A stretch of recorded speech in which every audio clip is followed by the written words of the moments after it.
இந்திய அனுதின தியானத்திற்கான வசனம் எரேமியா 45 அதிகாரம் 5 வசனம்.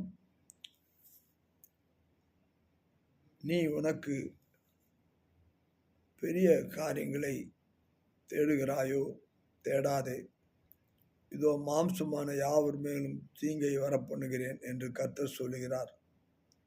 ஆனாலும் நீ போகும் சகல ஸ்தலங்களிலும் பிராணனை உனக்கு கிடைக்கும் கொள்ளை பொருளாக தருகிறேன் என்று கர்த்தர் சொல்லுகிறார் என்று அவனோடே சொல் என்றார். இங்கே எபிரேயருக்கு எழுதின நிருபத்திலே அங்கே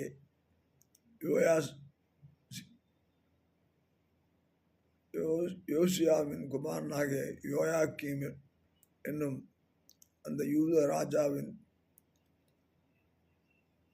நாட்களிலே இந்த வார்த்தைகள் சொல்லப்பட்டிருக்கிறது.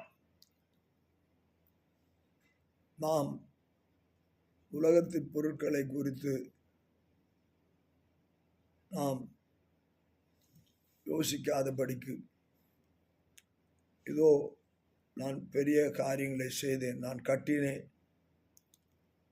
இருக்கிறேன், நாட்டுகிறேன், பிடுங்குகிறேன், இந்த தேசம் முழுவதும் எப்படி நடக்கும் என்று சொல்லி ஆண்டவர் சொல்லுகிறார். ஆண்டவர் தான் சகலத்தையும் செய்கிறார் என்பதை மறந்து போய் நான் எல்லாம் செய்கிறேன் என்று சொல்லி நினைத்து கொண்டிருந்தால் 5 வசனம் சொல்கிறது, நீ உனக்கு பெரிய காரியங்களை தேடுகிறாய். ஆண்டவர் சொல்ல தேடாத.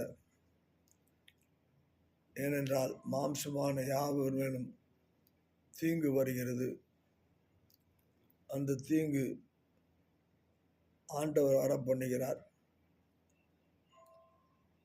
நீ போகும் சகல ஸ்தலங்களிலும் உன் பிராணனை அவர் உனக்கு கிடைக்கும் கொள்ளை பொருளாக தருகிறார். ஆண்டவர் கொடுக்கும்படியான ஜீவன் நமக்கு அது போதுமானதாக இருக்கிறது. நம்முடைய ஜீவன் அவர் கொடுக்கும் ஜீவன்.